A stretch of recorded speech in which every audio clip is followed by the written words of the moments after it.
മാലിന്യമുക്ത നവകേരളത്തിന്റെ ഭാഗമായി അഞ്ചൽ ഗ്രാമപഞ്ചായത്തിന്റെ നേതൃത്വത്തിൽ ശുചീകരണ പ്രവർത്തനത്തിന് തുടക്കമായി. PS സുബാൽ MLA ശുചീകരണ പ്രവർത്തനങ്ങളുടെ ഉദ്ഘാടനം നിർവഹിച്ചു.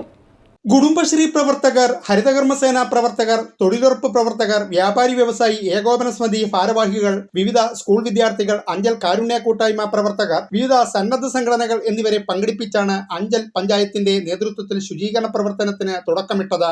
അഞ്ചൽ ഗ്രാമപഞ്ചായത്ത് പ്രസിഡന്റ് A. നൌഷാദ് അധ്യക്ഷനായിരുന്നു. ശുചീകരണ പ്രവർത്തനത്തിൽ പങ്കെടുത്തവരെ വിവിധ ഗ്രൂപ്പുകളായി തിരിച്ചാണ് അഞ്ചലിൽ ശുചീകരണ പ്രവർത്തനം ആരംഭിച്ചത്. അഞ്ചൽ ഗവൺമെന്റ് LP സ്കൂളിലേക്കുള്ള ബയോഗ്യാസ് വിതരണം കശുവണ്ടി വികസന കോർപ്പറേഷൻ ചെയർമാൻ S. ജയമോഹൻ നിർവഹിച്ചു.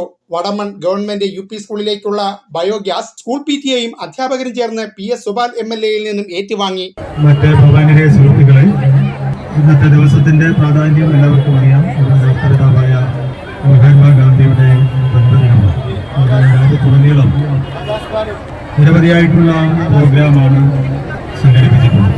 നമ്മുടെ സംസ്ഥാന സർക്കാരിന്റെയും തദ്ദേശ സ്വയംഭരണ ഒരു വർഷക്കാലം നീണ്ടു നിൽക്കുന്ന ശുചീകരണ പ്രവർത്തനങ്ങൾക്ക് തുടക്കം കുറിക്കുകയാണ്. ജനപ്രതിനിധികൾ, സാമൂഹ്യ സാംസ്കാരിക നേതാക്കൾ, പഞ്ചായത്ത് ആരോഗ്യ വകുപ്പുകളിലെ ഉദ്യോഗസ്ഥർ, സന്നദ്ധ സംഘടനാ ഭാരവാഹികൾ എന്നിവർ ശുചീകരണ പ്രവർത്തനത്തിൽ പങ്കാളികളായി.